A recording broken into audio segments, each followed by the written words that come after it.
Hey, what's going on, everybody? This is Adam Burke from BangTheBook.com coming to you with my Wednesday weekend look-ahead video. Give you some things that I'm looking for here this weekend. Obviously, the Super Bowl, the big story. But we'll also talk about some spots in the NBA, NHL, and the world of college basketball. At BangTheBook.com right now, we've got a lot of great stuff going on. Our writers are doing an excellent job getting you prepared for the Patriots versus Rams on Sunday night. And also daily stuff in the NBA, college basketball, the NHL, soccer. We'll have a good UFC preview coming up this weekend as well. A lot of great things going on over at BangTheBook.com. I encourage you to check all of those out. Also, keep checking out our YouTube videos here. Brian Blessing doing an excellent job with those. Kyle Hunter also doing a fantastic job with his Sharp Money Report and his Friday video to look at the Saturday card. And of course on Bang the Book Radio, we've been covering a lot of topics, a lot of Super Bowl stuff with props and things like that. So the segments are right here on the YouTube page, or you can subscribe on Spotify, Spreaker, Stitcher, iTunes, iHeartRadio, you name it, you'll find Bang the Book Radio there. All right, so let's take a look ahead to the weekend here.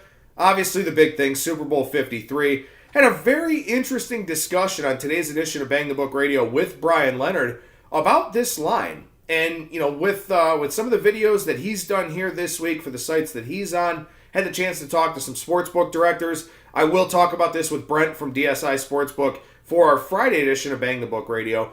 But we've already seen that sharp money will come in on the Rams at +3.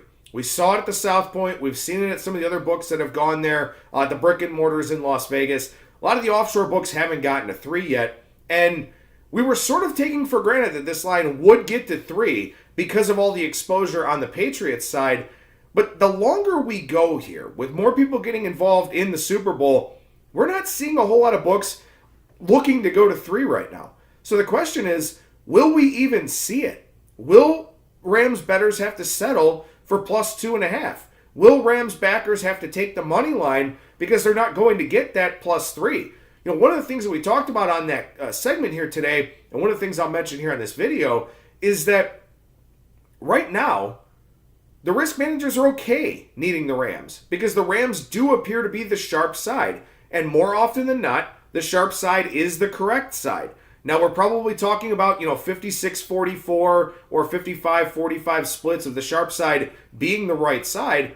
But when you talk about the biggest game of the year, you probably do want to be on the sharp side a little bit there if you are a sports book or if you are a risk manager. Right now, it looks like the Rams are the sharp side for the Super Bowl. If this was a regular season game played in a neutral setting, we would probably see the Rams -1, -1.5. We'd probably see public bettors flock to the Patriots, but we would definitely see that sharp action come in. For right now, sharp bettors biding their time a little bit, hoping that +3 does pop at a lot of the shops that are out there. Maybe they'll settle for 2.5, maybe they'll buy up to 3, something like that. But I think it's a very, very interesting dynamic to the Super Bowl here that we know exactly how this game is setting up with a very well-defined sharp versus public split. The difference is the public already able to get involved in this game with New England -2.5. Not to say that public bettors aren't going to take the Rams, but the majority of them do appear to be on the Patriots here. But the sharp guys waiting out the Rams. Will they get that +3 that they want? Or will the books and the operators force their hands into buying up to +3 at -125, -130, or just taking that money line or settling for +2.5? So going to be very, very interesting to watch this line as we get closer to kickoff here. In my Friday Football Frenzy video, I'll give you my pick for the Super Bowl, side and total, and then also the prop bets that I'm looking at for the big game. So you can look ahead to that coming up on Friday. Let's look at some situational spots in the daily winter leagues. A lot of people probably not paying as much attention to these right now with the Super Bowl hoopla and all that type of stuff. But we'll start in the NBA here with some situational betting spots. Saturday, the Los Angeles Clippers take on the Detroit Pistons. This is a 5 o'clock Eastern time tip-off in the Motor City. The Clippers just wrapped up a long road trip last week. Now they're back out on the road again. Cross-country flight on Friday, playing at 5 o'clock on Saturday. This does have further relevance for the rest of the weekend. But this is a really interesting one. You've got the Blake Griffin revenge game here against the Clippers. You've got this Clippers team, as I mentioned, back on the road. They play Toronto on Sunday. So the Clippers play, middle of the week at home. cross-country flight on Friday, 5 o'clock game on Saturday, and then a 3 o'clock Eastern time game on Sunday. All the games in the NBA, college basketball, and NHL early in the afternoon on Sunday. The only thing that will compete with the Super Bowl is the final round of the Waste Management Phoenix Open. So keep that in mind from a situational standpoint here this weekend, that all the games in the pro leagues and college hoops going to be early start times on Sunday.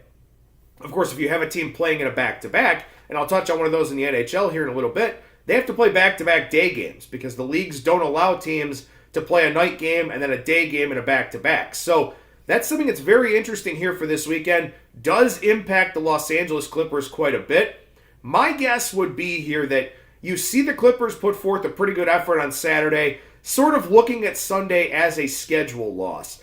It's a very, very bad spot for them. Late arrival in Toronto. It's you got to go through customs and all those types of things, so adds a little bit of a delay to the process. And then, of course, playing that early afternoon game against the Raptors.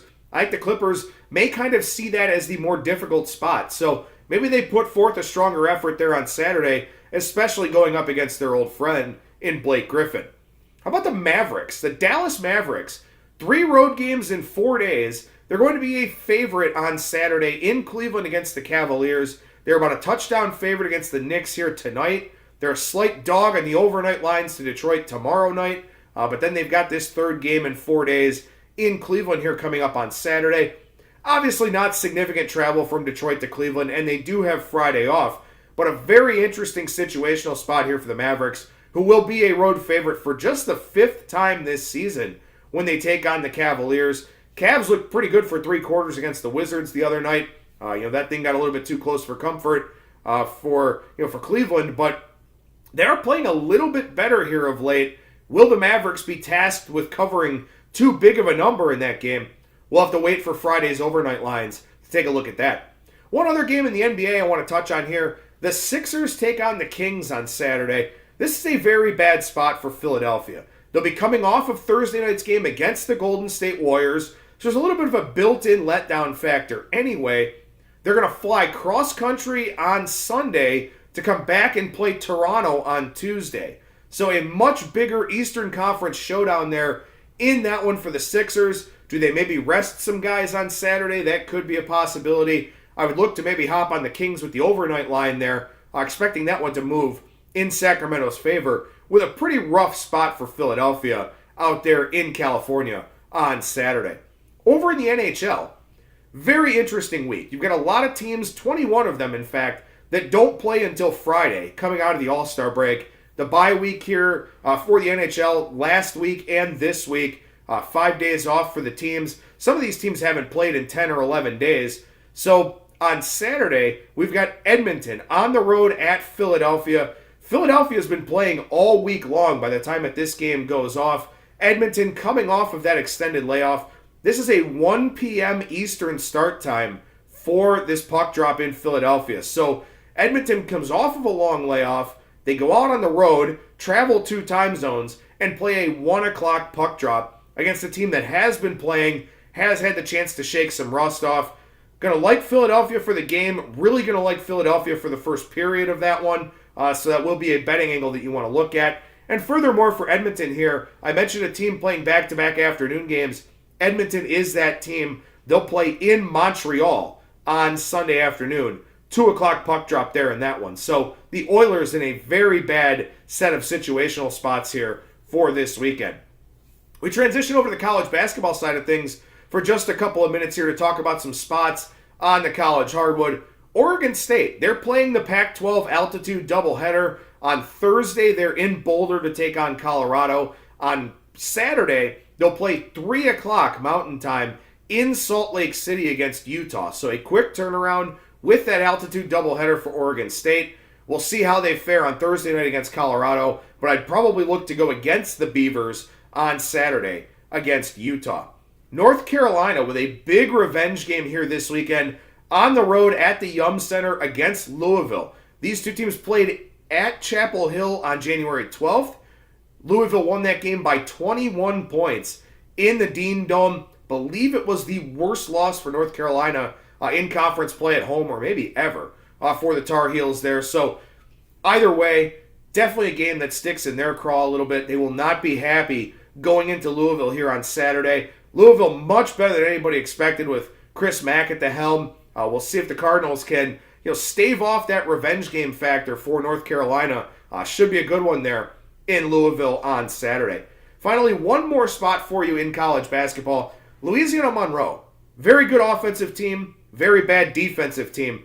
They play on Thursday night in Conway, South Carolina against Coastal Carolina. That's in the Myrtle Beach area. Saturday afternoon at 2 o'clock, they'll play in Boone, North Carolina.